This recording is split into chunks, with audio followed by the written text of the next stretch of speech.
So in closing government, we have debatetimewaster.com. Yay! And in closing opposition, we have vegetarians. Woo!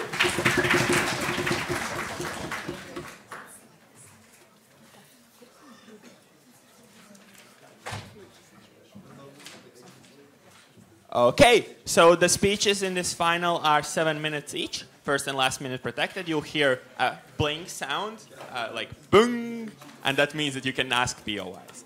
Anyways, without further ado, let's open the debate on the motion. This House believes that European Union countries should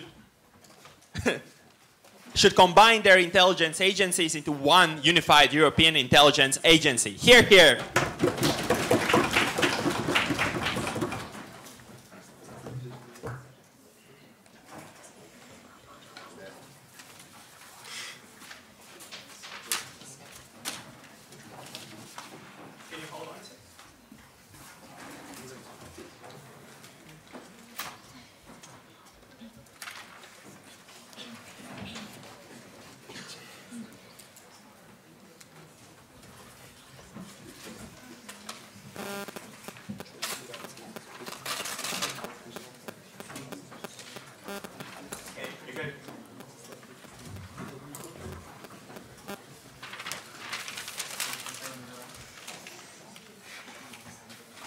Honourable panel, what we see today in Europe is that our security situation is unsustainable in the long run. We see there are increasing attacks, both cyber attacks as well as terrorist attacks. We see that EU countries on their own cannot solve this problem.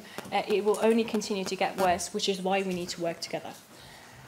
We see that currently in the world there are three main competing superpowers who have the capability to have better intelligence than we do. We have the USA, we have Russia, and we have China. We see that they have much more capability to wreak havoc on us and therefore exert more damage on us. What we see that in addition to those superpowers in Europe, there are a bunch of EU countries that simply are not effective, and they don't have enough resources to deal with those problems. Basically, what we believe we are going to do is that we are going to have a proportional system. Each country is going to contribute to this project proportionally, and we have all the same goals, same values, and all kinds of specialists that we can use. Yes. Big countries like France have greater intelligence agencies than those of, for example, Lithuania. How do you expect that there's going to be proportional representation of these smaller states? No, it isn't even so much that we need to be each country to be represented equally. What we need to have is cooperation. That is the key to effectiveness, to an effective system. And we believe that even if Lithuania is less represented than France in this union, then these countries, France knows that it will benefit from the fact that Lithuania is also protected, because EU countries know that we are stronger together and that we can only fight those kinds of attacks together. So, currently, we see that in the status quo, we have all these countries that are essentially, we are looking into the same problems. We have various cyber attacks, we have terrorist attacks, and we also have different capabilities in different areas. But we very much, and we have different know-how, we very much see that if we were to work together, we could be more effective. And this is what I'm mainly going to prove in opening government. How would this situation be much more effective than what we are currently doing? Okay. So, we see that the two main goals that we could achieve with this unified intelligence agency is that we could fight cyber warfare and terrorism. Currently, we see that, for example, in 2007, there was a very strong cyber attack on Estonia from Russian hackers.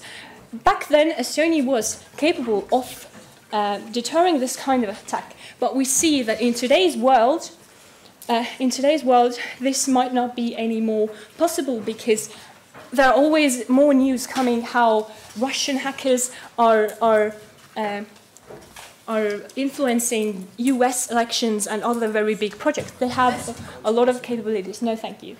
But we see that the strength of Europe is only measured by the strength of its weakest parts. We see that, for example, analogy with the refugee problem is that if the borders of Italy are not protected and we have refugees coming in from Italy, then Germany is in big trouble, France is in big trouble, and the UK is in big trouble. So those countries know that it is in their interests of also those big countries to protect the borders and protect the weaker countries as well. So this is how we could fight cyber warfare. And then secondly, we see that, for example, we have the big problem of terrorism.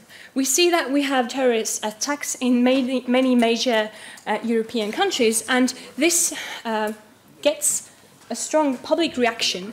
And those countries, they say, this is something we do not tolerate. This is something that we will not be able to go on. But what happens is that they might gain some intelligence and they might be able to solve some problems, but they're not going to solve the big problem that is terrorism in Europe. And that means that the citizens of this country will see that their country is not managing the terrorism problem. They will see, they will not be happy, there will be an even stronger public reaction. This is literally what the terrorists want. They want a strong public reaction, so they could, if they have, there is a new terrorist attack, then the public will blame the country will again say that we're going to solve the problem, but since there are not enough resources for these countries to solve this problem, they cannot solve this problem, so this problem will only start to get worse. So, no thank you. So ultimately what we see is that who win from this system are the poorer countries who will have better protection from the amount of resources, because there simply will be more resources to spend, and definitely who will win are the richer countries who might have more resources, but they might not have the diverse know-how that we need to solve these kinds of problems. So essentially what we see, that the criteria to very effective security and very effective and effective intelligence agency is that we need to have enough resources and enough different know-how to solve those problems. This is something we can very much achieve with this proportional system. So in the end, what we see is that as a result of this policy, we can finally solve those problems that we cannot solve right now. We can start to finally compete with the world's superpowers of intelligence, and we can finally have a good intelligence agency and solve those problems. Yes, thank you.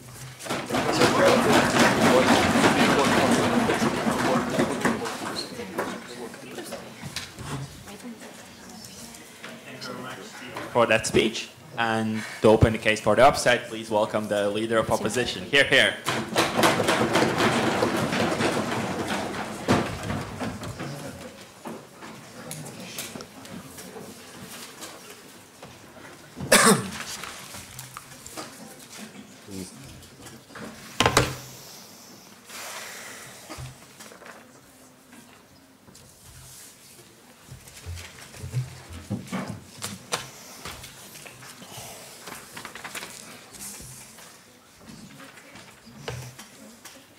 A unified intelligence agency for the whole of Europe is ineffective, unnecessary, and even harmful. That's what we stand for here on House Opposition. 3 arguments for you today. First of all, on the fact that each state has a national interest and a duty for its citizens to care for that national interest. Secondly, on how the how acting in secrecy is going to be made much harder if you function as a unified force as opposed to like 30 whatever different individual intelligence agencies. Lastly, on how there's going to how cultural and management difficulties are going to actually make and cause massive rifts in between these states. But before that, some rebuttal, right? So their whole case was built on this model where people are going to cooperate together and are going to, build this cooperative spirit.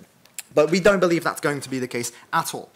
Firstly, like their whole idea of the not proportional, but rather fair representation isn't going to work because each state has, this a certain amount of national interest in them, and we don't believe that each state is going to care for the other state as much as they do for their own, right? So, for example, what's going to actually happen is big states like France are going to be, pissed off that they have to care for Lithuania, and smaller states like Lithuania are going to be pissed off that they have to care about terrorism because nobody's going to attack Lithuania because it's shit. Yes.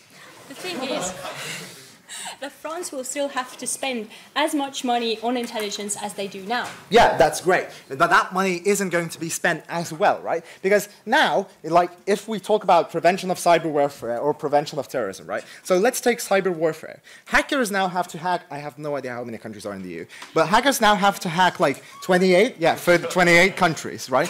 They have to hack 28 intelligence agencies. What's going to happen is they are now going to have to hack one. I'm not too good at math, but that's like really basic that, it's easier to hack one than to hack 28 intelligence agencies. And in terms of terrorism, right, it's much like we already have intelligence agencies sharing information, and essentially we already know about, terrorist suspects being, suspected of terrorism before they even commit these atrocities, i.e. the London Bridge attack, but that information still isn't being utilized now. There's no actual proof that that's going to be utilized, further on when you have to actually overview the whole of Europe in one single intelligence agency. We just don't believe that putting all your trust into this one agency is going to be much better than each country having strict regulations on their on the whole of their country. So, moving on to my argument. But before I go on, yes. How does NATO work, where US should be like better off protecting himself rather than, I don't know, France or Estonia or something like that? Yeah, but NATO is like, it's not spying. It's like literally, it's a fail-safe against war, right? So when you have a fail-safe against war, nobody wants war, right? It serves as a sort of deterrent. However, an intelligence agency isn't going to, deter anybody who's actually going to want to be a terrorist. What it does is it actually tries to stop attacks that are being planned. So it functions way differently because of the fact that if you go against people who are going to be aggressors no matter what, not people who might be aggressors as NATO does against, countries such as Russia. So let's talk about the national interest. No, thank you. So essentially, we see that currently countries prioritize threats differently, right? So for example, here in the, well, not here, back in Lithuania, we have Russia as our main threat, right? It's like really obvious because it's our neighbors. For France and other countries, further west, we see that those countries specifically target terrorism as their, main target of intelligence agencies in general. In general, what these countries do is they cater to their own citizens. We believe that's completely legitimate, right? It's logical that the French are going to care for their own issues rather than those that might be relevant to them in some extent, but not completely. So essentially, we see that these countries have the right to essentially care for their own issues. What's going to happen is that if we have this one big unified intelligence agency, is the needs of smaller states are likely to be deprioritized, right? So when they sit down at the negotiating table, what's more likely to happen is that France is going to come up and say, oh, we spend more money on this intelligence agency, so we have to have more say on what we're going to actually investigate, right? So that means that these smaller states are essentially getting overpowered and cannot actually represent themselves as well as they wished. So, secondly, we have the potential ideological clashes, right? So you can lobby for or against issues. This can go even, as far as to say some states might go ahead and leak things to the press in order to deprioritize some investigations or mark them as, useless and go ahead and investigate their own issues. Thirdly, we have, countries likely not having full-on sharing of information with each other. So representatives of, say, countries that have significant political friction, so for example, Lithuania or Poland or any of the Balkan countries, right? They have political friction that is likely to prevent them from actually being fully cooperative with each other. More importantly, right, it's just the general idea these countries' sovereignty is being imposed upon. You have the choice of who to protect, what to spy on, and that is essentially intruded. The countries and the intelligence agencies no longer have a choice of specifically what they want to do. And generally, it's not a good idea for a politically unstable Europe, right? We had Brexit, and we then had some echoes from Italy and the other states saying essentially the European Union is a farce. Essentially, when we consider the fact that this is a politically unstable climate, it is not a good idea to force countries to cooperate with each other and essentially commit even more disagreements between them. So let's talk about. I'm lost. Let's talk about. Okay. So info leaks, right? Information leaks. You see that there's an incentive for these states to leak information because they want to achieve the investigation that they believe is more beneficial to them. So, for example, you have Lithuania who wants to have more intelligence agency funds funneled towards, like, say, Russian investigations or spying on Russians. And you have France who want to investigate terrorism. One of those states is incentivized to go ahead and leak information to the press in order to essentially mark the investigation as more useful to the common good of Europe. So essentially, you see that these states are not functioning for the national interest, and they're not even functioning for the interest of the whole of Europe. So we have these intelligence agencies which serve and protect citizens, but the only thing they do at this point is they're going to essentially serve to be a form of political friction, and that's why we beg you to oppose.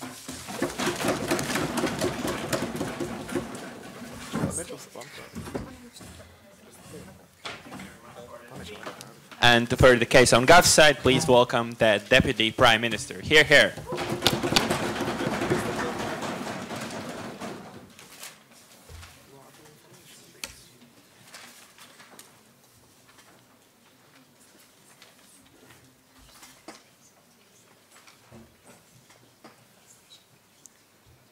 EU doesn't work when a member state of EU is potentially under threat by another country, right?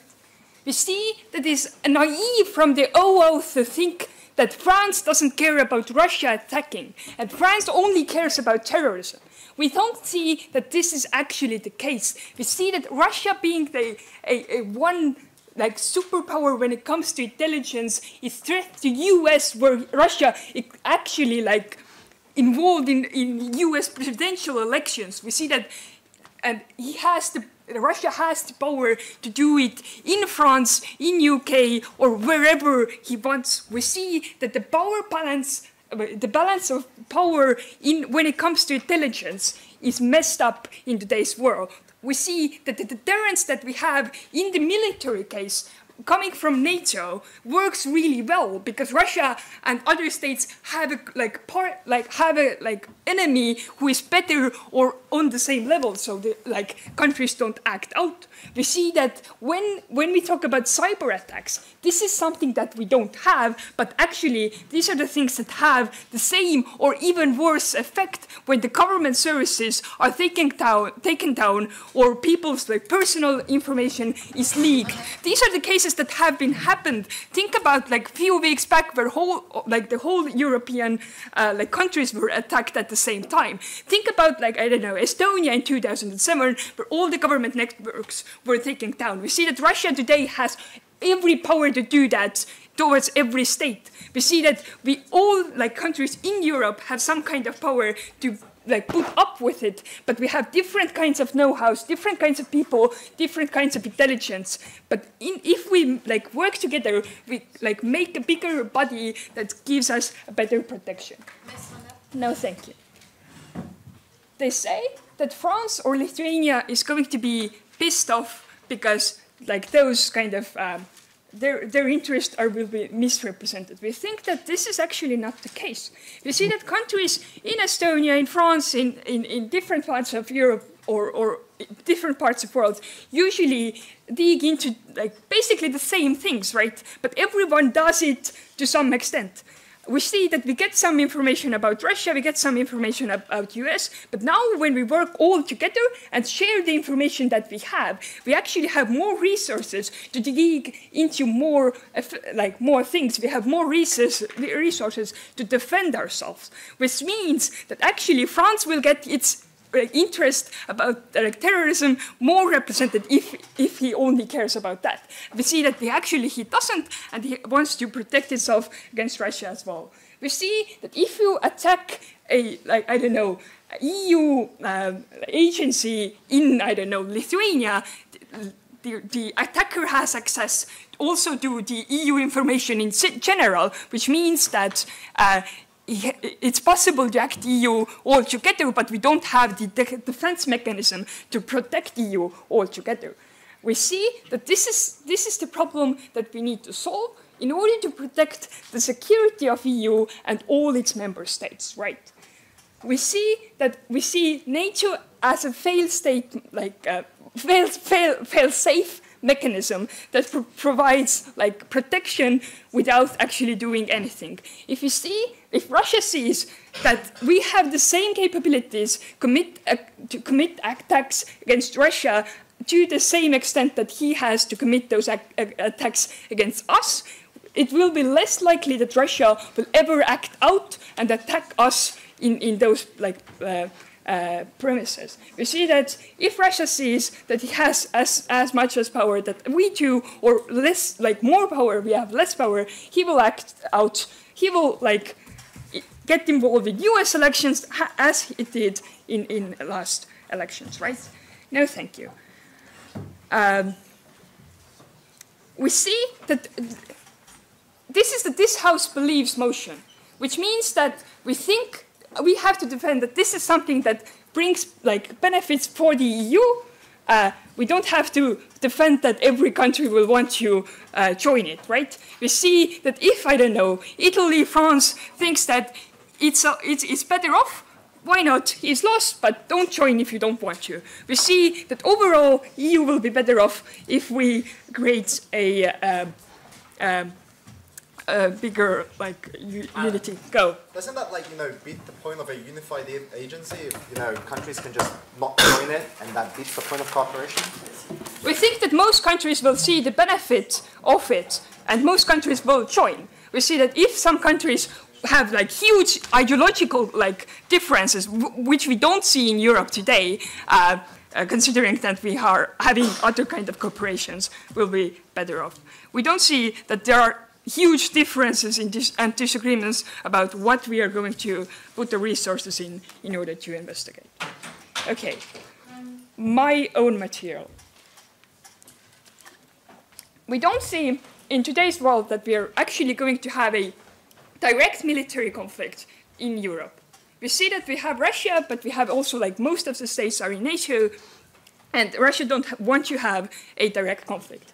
Even if it does, the cyber attacks are the first part of it. We see it in Ukraine, where first of all Russia took down all the Ukrainian government official web pages, attacked the government on the cyber level, and then moved the Green Man in, right? We see that the cyber protection is the first part of the cyber conflict that we're the most of the international conflicts today are going to be about, right? Which means that if we make sure that our cyber protection is as good as possible and prevent other countries to attacking our cyber security, our networks, it would be even more less likely to have an actual war or actual conflict. We see that today's world is not about who has the best guns or best bombs in order to attack each other. We see that most of the conflicts happen on the cyber level. We see that EU's guns and bombs on the cyber level are really, really small, and we lose out on that. We lose out to the terrorist organizations that we are unable to stop, that Maria told you about, but we never got the direct answer to. We lose out to Russia, that has the power to attack the biggest country like in the US. We see that we don't have the deterrence mechanism, but we will have it if we have the joint intelligence agencies. For all these reasons, OG.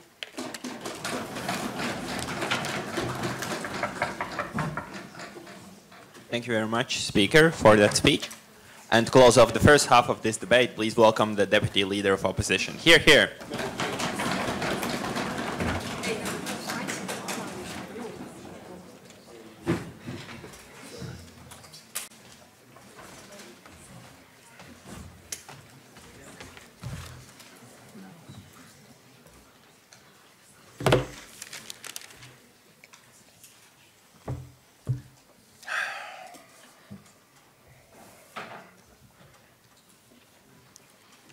Creating a unilateral European intelligence agency is unnecessary, ineffective, and even harms the sovereignty of the small nations like the Baltic states that we represent in this debate.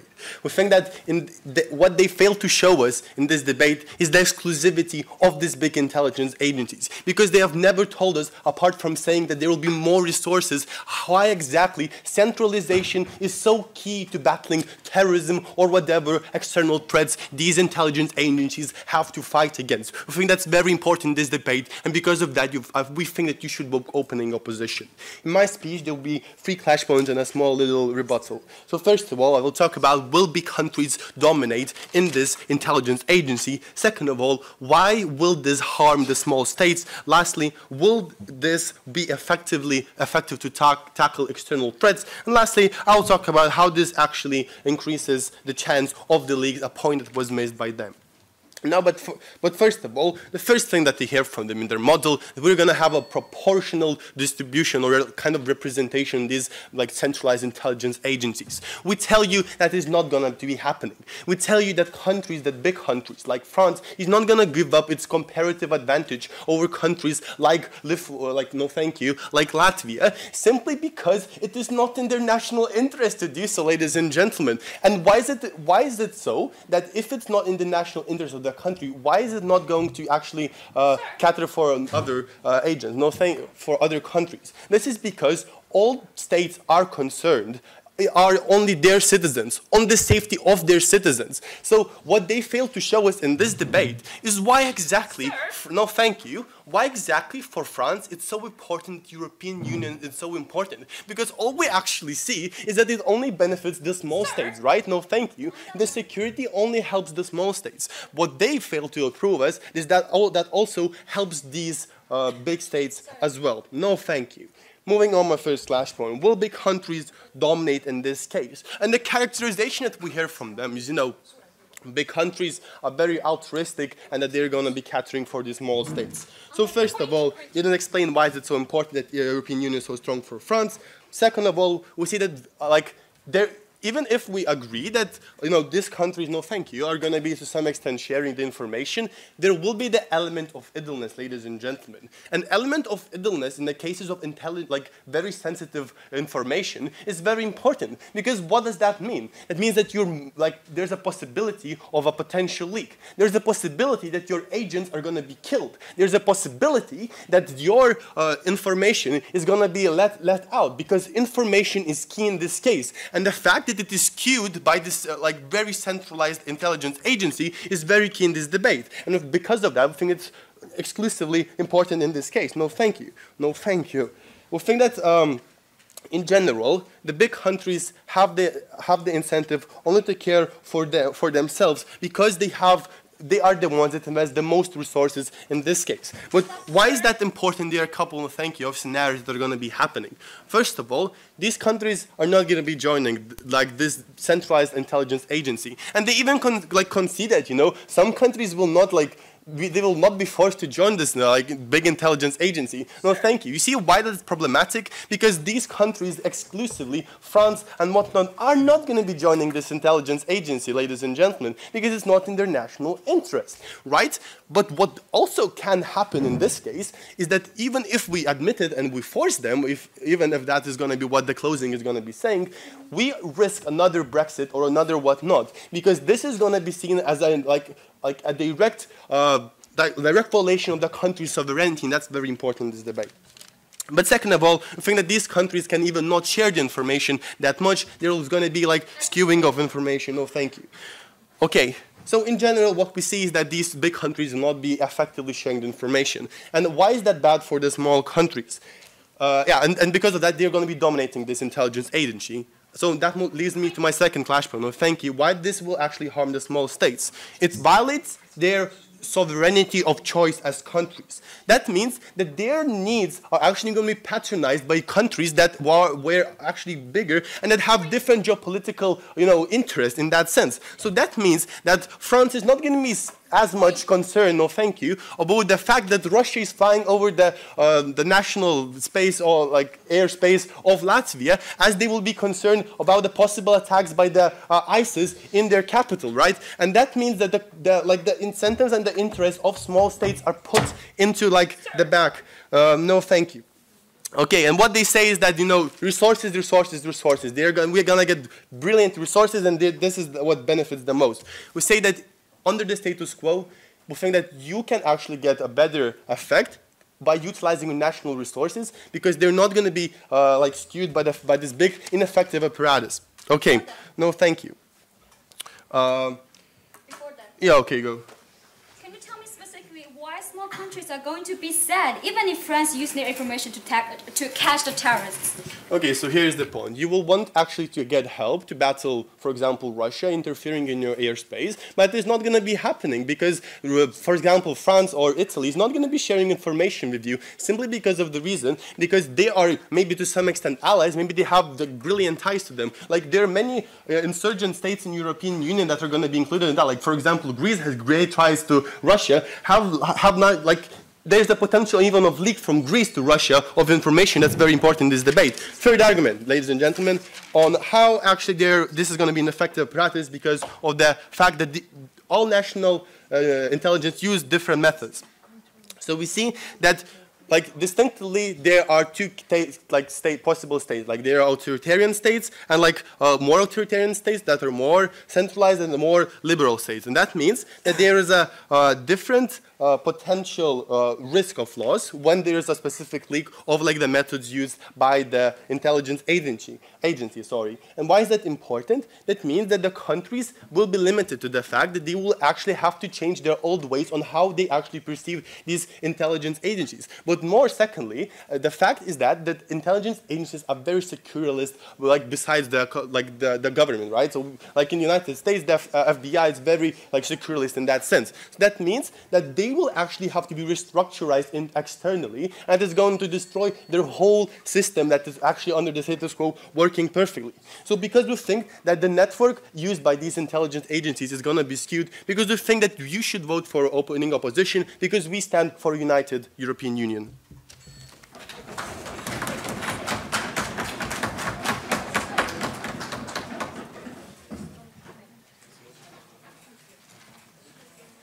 Thank you very much for that speech.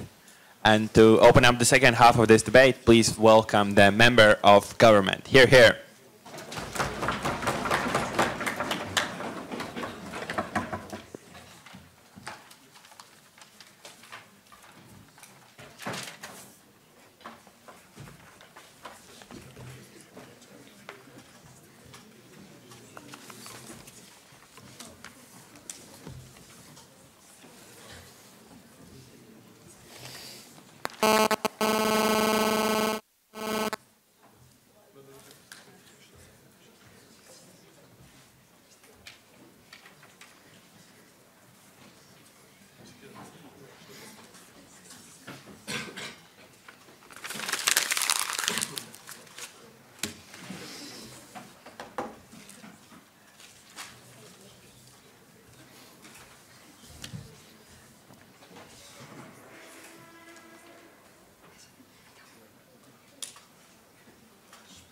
in my extension, I'm going to explain how sharing information in this way is going to specifically benefit all the European Union countries. One thing to clarify, the opening government say that not all the countries have to if they don't want to join this. Even if that's like the mechanism that we have, we in the closing government think that all the European countries are going to join this because it's going to benefit all the European countries. So that's the case, what's going to happen. I'm going to refute some of the things made by the opening opposition. First of all, they talk about hacking, like there's a like single point of weakness or something like this, and then it's like easy for some group to like attack and hack it and get this information out of this. We are talking about the biggest economic area in the world. We have a lot of resources to invest in this. We can build firewalls. We can like do any kind of like algorithms to like prevent this kind of attacks. It's not a valid point in this debate. Then, secondly, they talk about how big countries can like sort of like dominate this kind of. It's like France like decides issues of the whole European Union. It's not going to happen. To make a decision in this kind of organization, you need the support of many countries. There are going to be coalitions. And what are the biggest threats of the European Union at the moment? Well, I read news. I know that it's probably terrorism and it's Russia. Why would European Union ignore Russia in this case? It's going to concern the whole Europe. It's going to concern many countries that are bordering Russia at the moment. No, thank you. I hope Putin is not listening to this right now. Okay. Then secondly, like countries dominating, you need the coalitions, but then the thing is, intelligence issues are common. I'm going to explain it in my point, like how, like when a terrorist enters European Union countries, when they like enter smaller countries, France benefits from this information.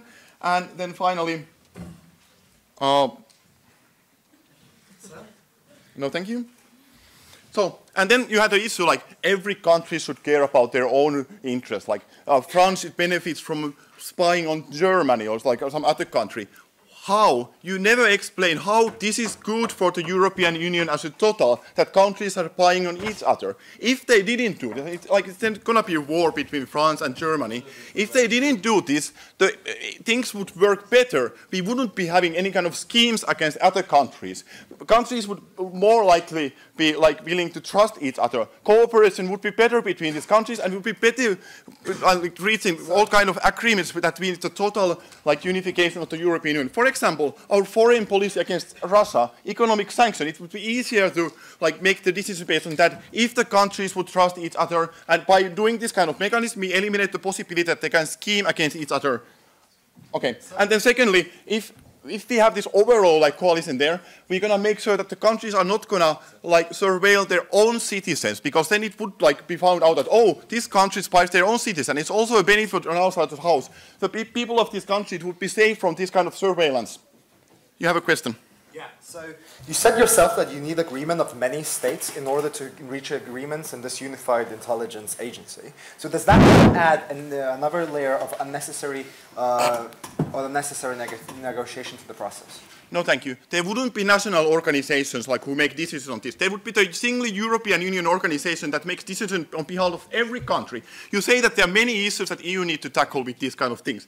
We would have a lot more resources to spend on it. We would take care of the unique issues in the Baltics area. We could take care of the unique issues in the, like next to the Turkey, like Erdogan doing something. Everybody, it affects the whole European Union. We can take care of that issue too. We can take care of all the issues because we have a lot more resources. Not every country has to spend their resources to tackling all the like same issues. We can spread the resources to tackle a lot of issues and achieve a lot more. Okay, now something about the European Union. You talk about like we should leave this to the like national states. There's the principle of subsidiarity in Europe. It means that like some things that are only concern one country, like regional development or something like that, they should believe to these national states. But when the issues like concern the whole European Union, for example, in economy or in foreign politics, then the decisions are better made together because then we can have more resources behind these decisions, a better like information. And intelligence agency is very crucial in this, as already brought by opening government. Like we can like collect information from Russia, maybe like how they do their cyber crimes. Also, they state-sponsored propaganda, how they affect the whole European Union, so on. If something happens outside the borders of the European Union, for example, in Turkey, some country may have a spy there, like someone who collects information from them. They know that, oh, now Erdogan is going to do something. Maybe they're going to do some things that are going to like hurt the civil rights there. Maybe they're going to open the borders so that the Turkeys, like the refugees, they're going to come to Europe. Europe has time to react to these kind of things. No, thank you. Okay, now about the allocation of resources. It's usually the case that the poorer countries, as explained, they will have less resources to take care of these things. They are usually the bordering countries of the European Union. They're the countries where the terrorists come to the European Union. It's very important when terrorists move from one country to another country to track their movements. Because, for example, the terrorist attack in Paris happened. They had a manhunt following the attack where they went to Belgium. It took them several days to get the information from Belgian police to the Paris police to take care of like who we are going to hunt down, and we never found out who were the real like organizers behind this attack. They can have another attack after this, like when they have collected more resources and have more targets. So we're not going to be able to solve these kind of issues. No, thank you. Okay. How does this benefit everyone, this sharing of resources? I already explained, like the terrorist thing, like you follow the terrorists from one country to another. But let's say in Finland, we haven't, I'm from Finland, yeah. We haven't had any terrorist attacks there, but still there was an attack in Stockholm. There have been many, several attacks in France, one in Germany and in the UK. They concern Finland too. Last weekend, there was a far-right member of parliament chosen to be like the head of one party because people are afraid of these terrorists. If these terrorist attacks happen and we can do nothing against them, then the far right is going to rise in Europe. It's going to radicalize the views, how we read about the Muslim minorities. And this radicalization, like how we treat them, it's going to make them join ISIS. It's going to make them take the guns and do these terrorist attacks. We don't want these kind of things to happen. The attacks, even if they happen in France, they're going to benefit all the countries in Europe if we can stop them. That's why every single country is going to benefit, even from the like sovereign goals of the France. What else? Oh, thank you very much.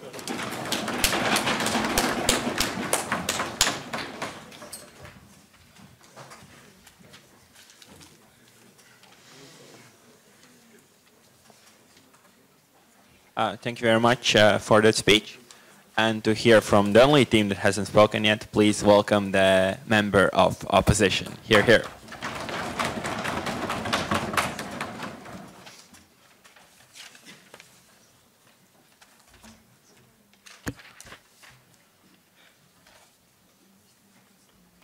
All right, so first of all, let's look at the speech just presented, and then I'm going to move on to some general comments, some general questions that we have to answer during this debate, and some of our substantial sort of material and realizations that we come to during this discussion. So first of all, the couple of points that came out, I really don't get why, what kind of reason there is why countries may not share really crucial information about like some other country wanting to attack under the status quo, right? If some country has a spy in Turkey and they realize that someone's going to attack Italy, why wouldn't they share it with them? There's no reason to do that. And the one comment of it not being efficient when we're catching terrorists and stuff, then creates a EU organization for fighting terrorism, or something like that is going to share the same intelligence. Not only that is going to not create some narrative to use for the right-wingers in different EU countries, but also that's going to solve the efficiency problem without forcing other countries to give up all of their intelligence entirely, right? There are so many other alternatives, and we don't get why this is the right one for solving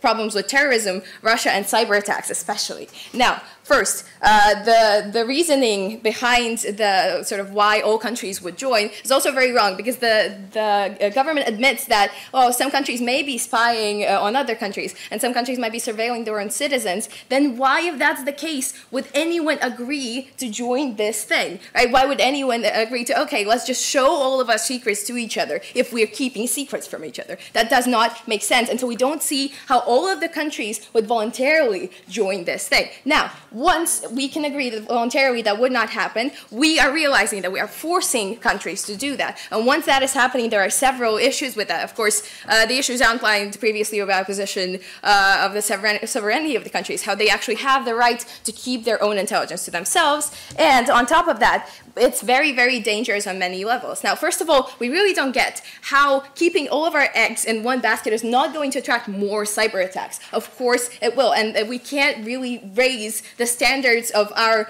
protection of our intelligence to such a high level to deter all kinds of attacks and a really quick influx of them, right? That's not going to happen. There's a much larger risk in attracting cyber attacks to us. That's on cybercrime. No, thank you. Now, next, on terrorism, there are better ways like, funding some kind of and creating some kind of organization, but also there is no reason why information would not be willingly shared about that in the first place right now. And no, thank you. And do you really think that, because that was constantly raised by government, do you really think that if terrorism in, say, Spain or something is going to be solved by having access to all of German intelligence immediately? That's not going to be the reason. The reason is immediate cooperation on one specific issue. That's no thank you. This organization is going to have too much bulk of the information that's going to be too hard to organize. This is kind of the main point that we're trying to give in our extension. No thank you. This creates more inefficiency than there is right now.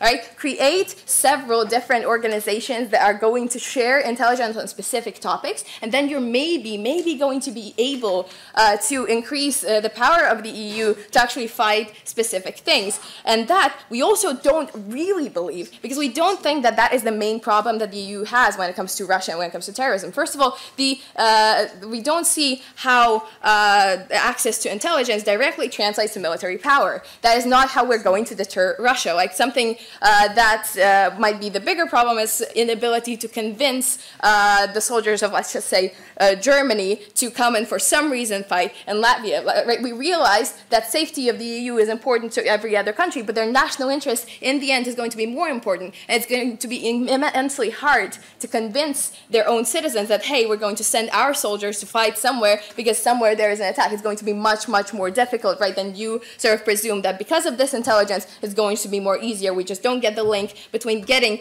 huge piles of intelligence and creating more military power. Now, and on top of that, okay, fine, sure. We're not talking about military power here. We're talking about cutting off these projects at the roots. We're talking about cyber warfare that could really wreak havoc on our systems. We can preempt those problems already.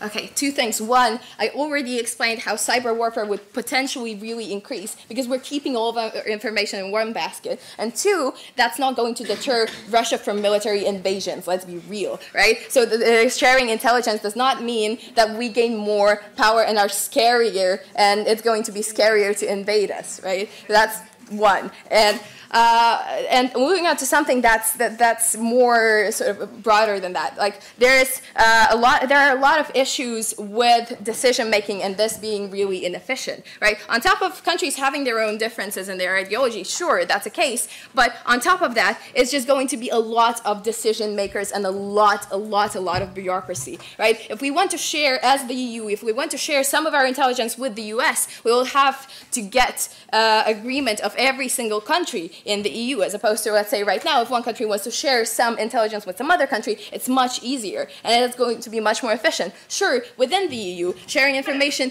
might potentially be quicker than it is now, which is there might still have to be bureaucracy because each country might oppose sharing information, no thank you. But outside of the EU, sharing information is going to be super, super difficult, and this means organizations like, let's say, NATO are going to be undermined because getting intelligence from countries in the EU is going to be much, much harder, which in essence is going to also undermine, no thank you, is going to be undermining the reality that we, because of NATO, we can somehow protect the states that are the closest to Russia right now, let's say the Baltic states that we're in right now, right? That's as of right now, the issue is covered by NATO, and we would be undermining things like NATO and potential future alliances, because sharing intelligence is going to be much more inefficient. So the one thing that you're trying to achieve, efficient intelligence sharing and making sure that we're using this intelligence to protect ourselves, is going to be undermined greatly. So because of this, because this is the most important issue that's going to arise because of this, inefficiency, which is going to create issues for us, we believe that we should definitely oppose this motion, and we ask you to vote closing opposition. Thank you.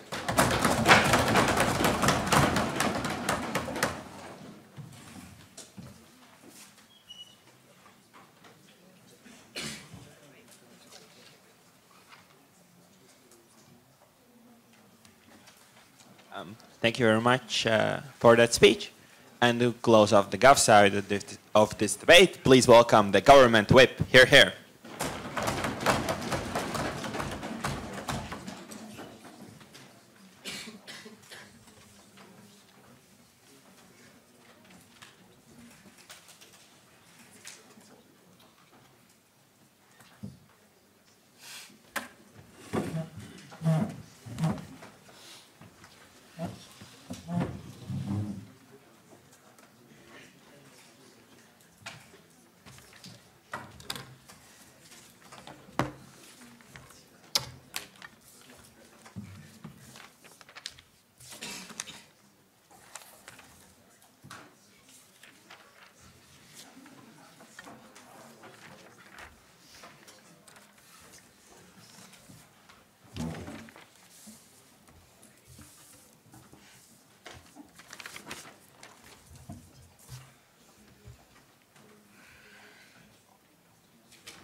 Before I go into any of my classes today, I want to remember everyone here two important facts. Firstly, when opposition always talking about how this country are bargaining each other, they are not willing to share information, they totally ignore the cases that we bring in here, that EU is in danger. EU is facing a terrible threatening under terrorism, under refugees flowing from other countries, which bring terrorism into this part, and also under threat of Russia, of dominance for other countries in the world. We say that this will bring them together because now they share the same interest. They will put them down the the conflicts between them each other in order to face the bigger problem they're facing as a whole group of countries. That is the things that totally the whole opposition bands failed to engage. We're asking them now, if they face the same enemy nowadays, will they have the incentive to be together, be united? We say yes, because it's going to make things better, going to make a better Europe when we face the same problem. I'll take opening. Yeah, so the last time any two major parties tried to cooperate was, the Manchester attack, when the US leaked names of terrorists before the manhunt even began. What's going to prevent that from happening in this unified European That's the thing we're going to talk about. When you said that how French is powerful intelligence agency, we still see Paris attack happening. We still see that there's a truck happening in Berlin. Well, we see that these big countries, even they are powerful, even they have more power against small countries, they still need the information from other countries, while otherwise, small countries also need more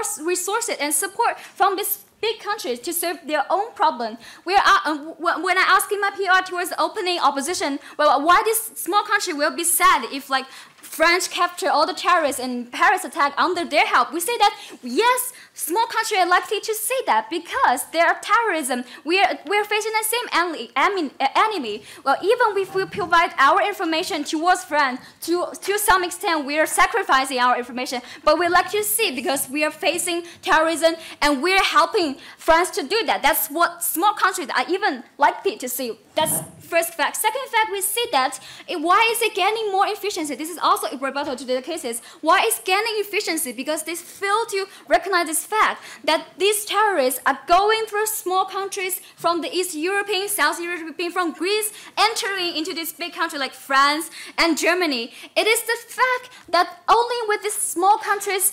bargaining power towards the terrorists, then they can prevent these terrorist events from happening. We say that Germany and France are going to support them to have better identity check and better information towards these terrorists.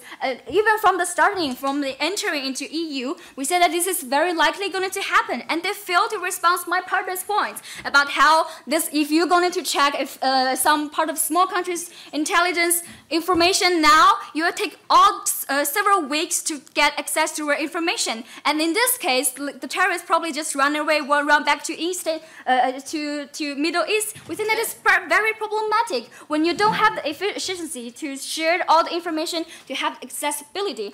That is the human problem nowadays. So, second rebuttal here is about how this, how it's not going to happen while soldiers were not willing to not willing to fight for their own country because some of nationalism power. I've already explained that we are facing the same enemy now. It's not like, while I'm intelligence from Germany, I'm not going to check information in Greece. We don't think so, because this agency will notice that while I'm doing things for like Greece and Spain and Portugal, we're actually benefiting from our country because I might create better, safe society in this country, while it will prevent bad things from happening in the future. We think that is very, very crucial. Yes. So exactly the way I said, right? We're saying that states are already willing to share crucial information. We just really don't get why they need to share all information and make it super inefficient. That's what I'm talking about. That's our whole extension from closing government cases. Martakla told you that even if we lost some part of the autonomy in a small country, it will achieve a bigger goal. That is the unified European Union as a whole. We say that in order to against the same enemy that Europe is facing, we need to solve the conflicts between ourselves. In these cases, where we share the whole information inside our country, we are creating more trust. We are having better negotiation. We are having we need to solve the problem that we have inside ourselves in order to make a more united region. That is what we are going to do now, and we think that it is our interest to solve this because we are now facing the same enemy at the same time, and it's even better because if you have neighboring countries around you, well, like France and Germany against each other, this is even without the same enemy. It's not things that we're happy to see. We're happy to see the country live in peace and harmony. Well, they share the same culture. They have the good reputation. They will not be dangerous anymore in the future. That is also why our side of house is trying to show you that it's worthwhile to sacrifice this autonomy to win a better unification of the whole union, to not only face the same enemy you are facing, but also solving our inter-conflicts right now. They will have more intensive to solve the conflicts between this country at the moment. So what we have an extension in our house. We say that how things. We prove to you how things are exactly going to be benefit for everyone. Like small countries need support, big countries also need support because of the same interest they have, and they have the incentive to do so. All the EU have the incentive to do so. But secondly, it is our exclusive contribution to this debate that we prove that even if we sacrifice some of the autonomy, we are achieving better unification and better progress inside this whole region. That this is like a counter, bargaining, cost and benefit balance happening inside debate. Yes, some country will have more information towards them. Some small country will need more resources. Some small countries will need to listen to some words about France. But it's something that we are working right now. This will increase the harmonious society inside EU. And we see that because we need each other to unite it, we will solve the problem and we will unite it and we will face the same enemy altogether. Very proud to propose.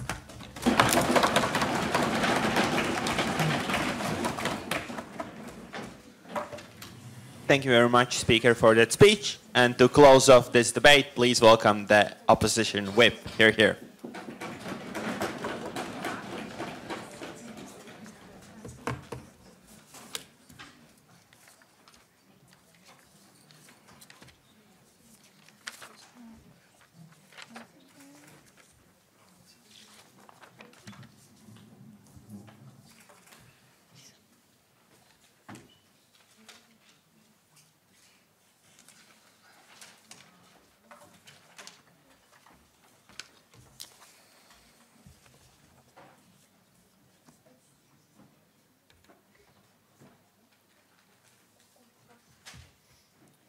So good afternoon, dear ladies and gentlemen. And first of all, I would like to underline to you that the benefits that we will get from this policy will not exceed the disadvantages that we will have. And we shouldn't give up all intelligence in our countries in the European Union and on all the information and all our secrets due to different reasons. But first of all, short rebuttal. Our opponents speak about their efficiency in these countries and so on, but we provide you a better alternative for this. And the alternative is that we could create, for example, their organization against terrorism, and they will share information between each other. So for this, we shouldn't give up all our information in the country entirely. Also, our opponents said that we will achieve bigger goal. Actually, they didn't explain what goal exactly we will be achieving, except like uniting all the information itself. But even nowadays, we have like united many informations. We can create other institutions and policies for that, but not unite all information. So coming up to the areas of clash. First of all, I would like to speak about military issues. And today in the European Union, there is like other military organization, and it is NATO. So for this, we don't need to unite all our information. And speaking about the resources of the EU, it's not beneficial for countries, and not all people in the countries, troops, for example, are willing to go and help others because they have their own sovereignty, they have their own goals. No, thank you. And they just simply, it is hard to convince the people who live in this country just to go and help others. And they have different issues in their countries, and as it was discussed today about Russia and so on, one country is maybe threatened under Russia, the other one is under threat of terrorism and so on. So because of this, military issue will not stand here. And as I said, still they can cooperate with information. So coming to the cyber attacks, first of all, this big entire body that we will have will give a chance to terrorists to hack it, and it is not like 28 countries, no thank you, as our opponent said. It is just one, and there is no big difference to hack it like once in one country or once, and it will be the information of all countries in the system. So, and it will give no, thank you. It will give terrorists this one more issue, and there will be more attacks, cyber attacks on this source, because all terrorists, all cyber attacks, all cyber terrorists will know that this resource contains information of all entire European Union. And this is, of course, not right. And no, thank you. And if if cyber okay. Yes, but if today Slovenia has a bad security system when it comes to hacking, where he has information about EU and some crucial information, we see that the whole Europe is going to be vulnerable due to the fact that I don't know get the information. What is like? Here is the problem. For example, countries can share like how they protect each other from terrorists. We don't need, okay, what will be the benefit if all this country will mix their information together? So coming to the terrorist issue itself, I want to say that if we will create this issue of intelligence, and I said earlier that we can create just another policy to share information between each other. And moreover, now how countries are regulated and so on, these countries have their own secrets, they have their own goals, and also very different political systems. Like, for example, in Italy, the one political system and how people work and so on. In Germany, there is another. Simply, different countries are different, and we shouldn't make like one country information of all European Union together, as all countries have their sovereignty, and they simply lose it when we unite all information together. And also, even our opponents agreed that countries, they admit that countries can spy on each other. So they simply will not want to share their information with entire countries. And no, thank you. So to these policies, these countries may lie or hide their information. And if they will share all information together between each others, there will be no more secrets, and it's not beneficial. Because as I said earlier, we don't want to make one country. Coming up to the process of how it will be working. So first of all, you need, our opponents even said that we need to ask a permission of all countries in the entire European Union if we want to share information. Okay, maybe inside European Union and this agency, it will be quick and everything will be all right. But if we want to send information to the USA, for example, we will need to ask the permission of every and each country in this entire union, and they will need to vote. So this is really hard, and for countries it will be easier to share the pieces of information. So, yes, and even now under status quo, everything is okay to sharing information between countries, and they need to have their own secrets. And also, I would like to mention that the right-wing parties in European Union countries will use populism that will destroy the EU and not unite itself.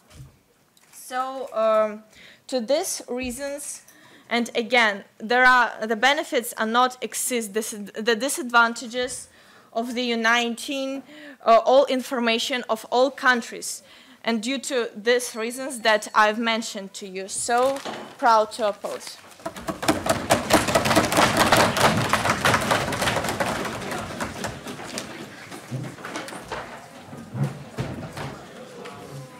Thank you very much for that speech, and let's give one more round of applause to all the finalists of Rīga Debate Academy 2017. Woo!